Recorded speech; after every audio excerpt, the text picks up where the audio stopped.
Okay, welcome Yeah. to Alumni Pathways. Today we have Michael Emblem coming to us, I believe, from Canada. Yes. Yeah. From Uh, Toronto. awesome. Thank you, Michael, for agreeing to do this. This is quite special for me as Michael is one of the first people that I actually remember of graduating and going through things. He actually carried the flag with my son one day at UN Day. So there's lots of history here. So this is really quite special. So thank you, Michael, for being here. I'm wondering if you could kind of give us a little bit of your pathway since you left UNIS. Sure. Yeah. So I left Eunice in 2016, but I was there for about, uh, I think 11 years or so. So all the way from grade 1, 2, all the way to grade 12. So it was definitely a big part of my life. And since then, I've moved to Toronto, Canada, where uh, I studied at the University of Toronto. I got my master's degree in chemistry.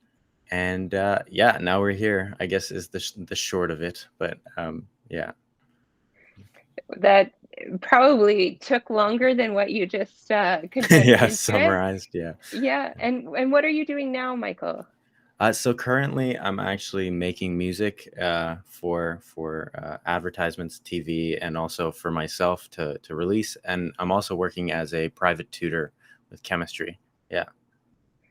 So this is pretty fantastic, considering you went in for chemistry and biochemistry, and now you're making music for different kinds of things. Can you talk to me a little bit about that?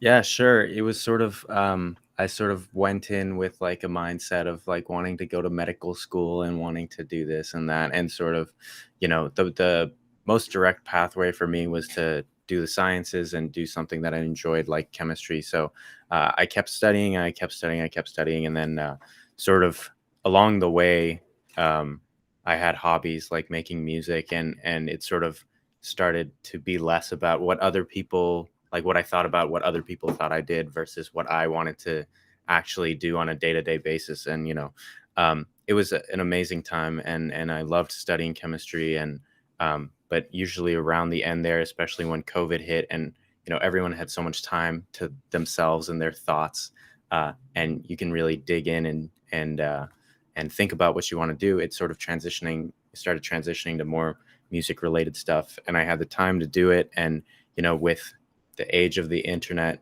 you can really reach out and get, make a lot of connections and get everything out there. And luckily, I've been able to sustain it. And just graduating from my master's in October, for the past 6 months, I've just been, trying to make music and almost take a bit of a break from that whole 9 to 5 life. And yeah, yeah.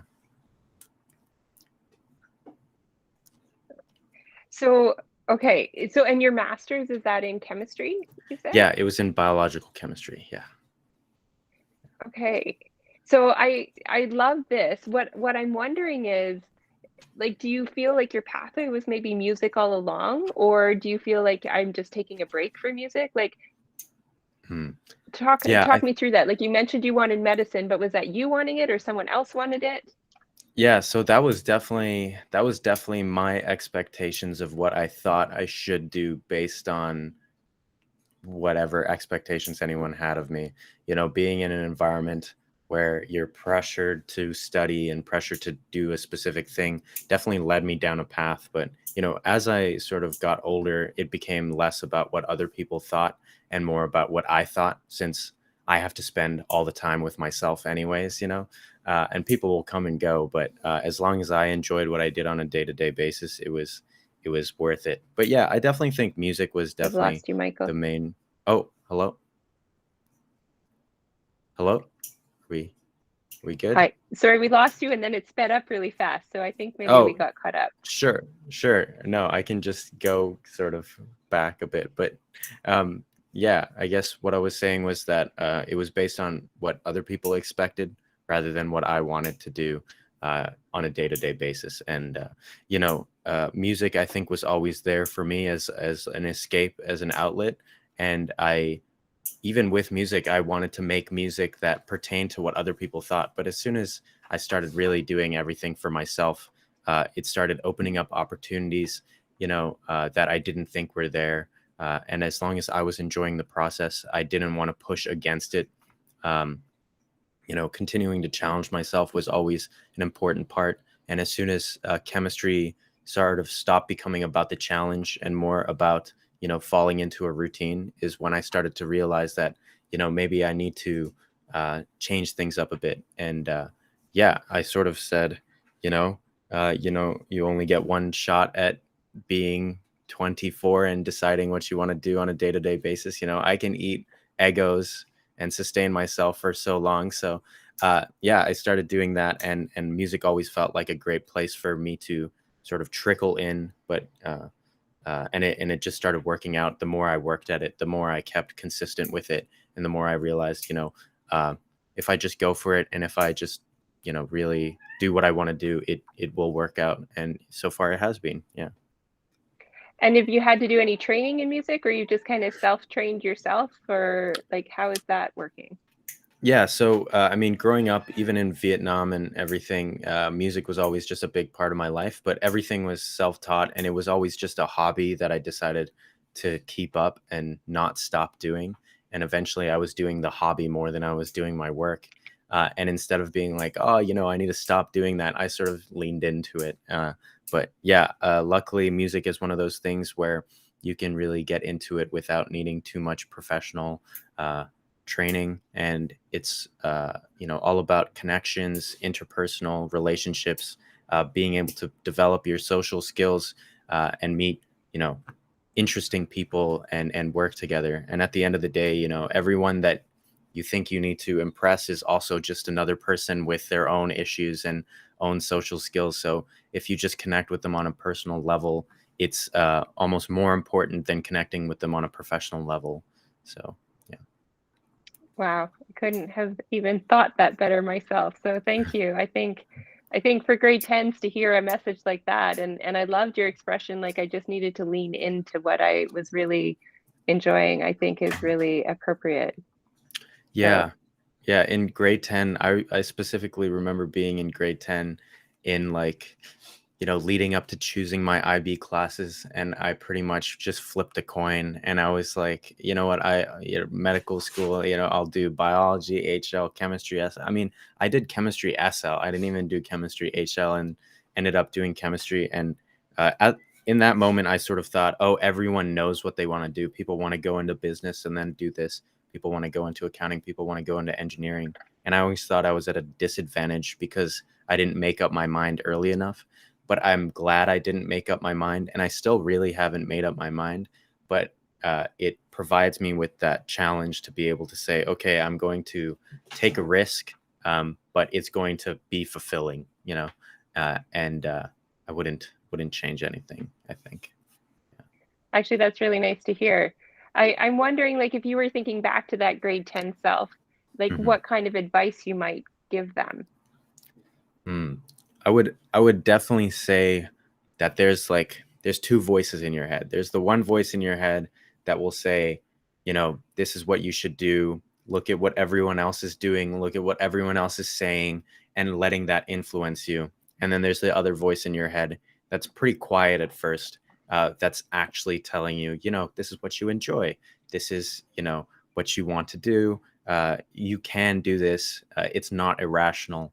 Um, and after a while, the two voices are disproportionate, right? Like at first, in high school, it's all about what other people think. Even if you tell yourself, oh, I don't care what anyone else thinks, it always will affect you in your day-to-day life, how you speak, how you dress, what you say. And in university, that really becomes a big part of, influencing your stress, and how you study, and where you want to go, and what you want to do. And you know after a while, when you have more time to your thoughts, you sort of start finding yourself a bit more, and that's where you can really start developing where you want to go, what you want to do. And yeah, it's a great process. It's an extreme struggle. I'll definitely tell myself that in grade 10, but it's fulfilling. And as long as you don't let the bad voice in your head influence you too much, you'll end up on the right path. So yeah. I love it. I'm wondering like if we could pause the video at that point when we're talking to students and just say, do you have those two voices? What are they saying? And who's brave enough to go down that path? Do you wish you'd Yeah. been like a little bit more brave on going down that other voices path, or do you feel like you got where you're supposed to be? Yeah, I think it's sort of like a daily thought process, right? It's sort of like, oh, if I was 16 and did this, I would be so ahead. But then um at the end of the day, it's sort of like I can't predict what got me into this situation necessarily. Like in my day-to-day life, I have to be quite social. Um, but I don't know if that social aspect came from university or what type of like because it's not like networking you hear about intimidating business networking events. It's sort of just like being very real with a person and talking about your issues and your stresses and everything like that that helps you connect on a deeper level. And yeah, if I didn't do the chemistry degree, maybe I wouldn't have met anyone and wouldn't be in this position. But um, yeah, it was definitely something that I didn't realize back then, but I do realize now as being one of the bigger influences, which is what everyone else thinks about what you do. Um, but yeah. So I love that kind of what I feel I'm hearing is that you don't really have regrets on what you've done. No. It's maybe got you where you are today, and it might be a totally different pathway than you thought, but hey, that's what life is. Yeah, exactly. Like I think you know, I could say, "Oh, I'm 24. I only am just into music." You know, there are like 14-year-olds in the music industry. Or, I'm 24, I'm just tutoring people. Like if I thought what I was going to be when I was 24, I thought I would be in a lab working in a pharmaceutical company or as a doctor, but I experienced that lifestyle. I experienced the 9 to 5 research, academia, I shadowed in a hospital, and I realized I didn't enjoy doing it at all, unfortunately. And I mean, there was some very fulfilling parts of it, but there was always that part of my brain that was sort of like, "Who are you doing this for?"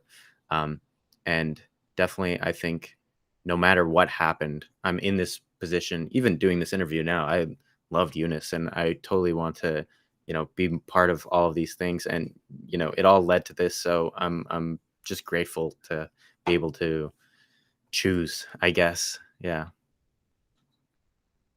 Oh, that's so nice to hear. Um, do you feel, so this is the one kind of retrospective as well, is do you feel like the IB program helped you in where you are, or do you feel like you could have done anything and got to this point? How do Uh, you think the IB program helped with that? I definitely think it helped a lot. I mean, the structure of it and the way that it encourages you to have extreme detail in a wide range of subjects, and the way that it fosters a sense of community through all of that pressure. Everyone is very much feeling the same stresses at the same time, and that brings people so much closer together than just having something in common.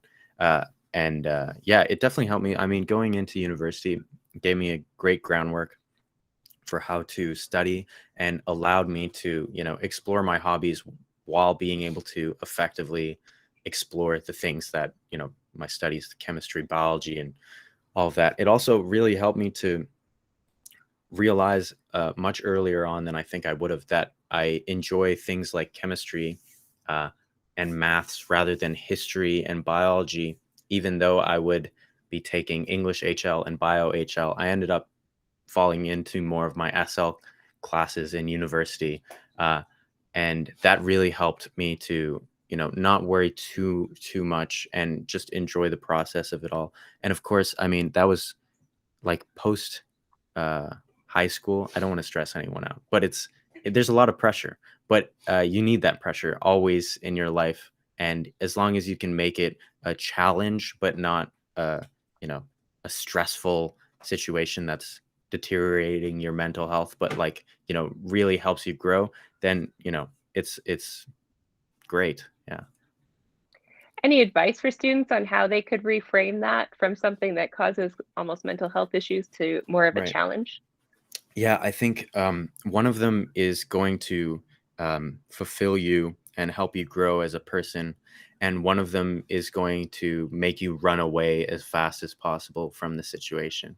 Um, and on a day-to-day basis, I think at least once a day, I try to feel uncomfortable in a situation, feel a little bit of pressure, a little bit of anxiety. But those situations are always the ones that you come out of on the other end feeling much better, much fulfilled. It almost feels like you gained a skill or something like that. But there are definitely been situations where, you know, I'm studying for an exam that I'm not very passionate about, but the grades, will uh, affect my future or what I thought I wanted my future to be. And it led me to, not maintaining healthy practices, studying, late into the night, which doesn't help. Surprisingly, I learned after high school, uh, and yeah, and just sort of snowballs this effect of getting bad sleep, bad study habits, et cetera, et cetera, and that applies in other scenarios as well. And then did not leave me fulfilled or did not leave me feeling like I took something from that I can apply to the future more that, oh, I just survived that, right? um, and you get better at being able to balance either of them near the end of my studies. I think after second or third year, uh, you develop a very good routine. I never had to pull one all-nighter at all, which I was very lucky for. And you know everyone in your class will always say how much they study, but at the end of the day, in that exam room, you'll see that everyone has their unhealthy and healthy study habits, and it just depends on how you handle it and do it at the end of the day, and not anyone else. I really hope people listen to that part. I think one of the things we're struggling with the most is getting people to sleep at night and realizing the value of that. So Hmm. just hearing from you that maybe that doesn't actually help or cause success is hopefully going to resonate with somebody. Yeah, if I had 20 minutes, I would make a spreadsheet of like bullet point lists, how to study. But at the end of the day, it's just academically, just be consistent, set yourself up in a good environment, get good sleep, and drink water. I don't do all of them at the same time perfectly, and I don't think I ever did. But on average, if you figure that out, then you'll be fine. Awesome. Well, thank you so much, Michael. This has been like so helpful in so many ways. It's been amazing. I feel like I don't even need to teach next year. I could just bring up each of these like to kind of teach my message. So thank you so much for that. Yeah, of course. I'm just going to stop recording here.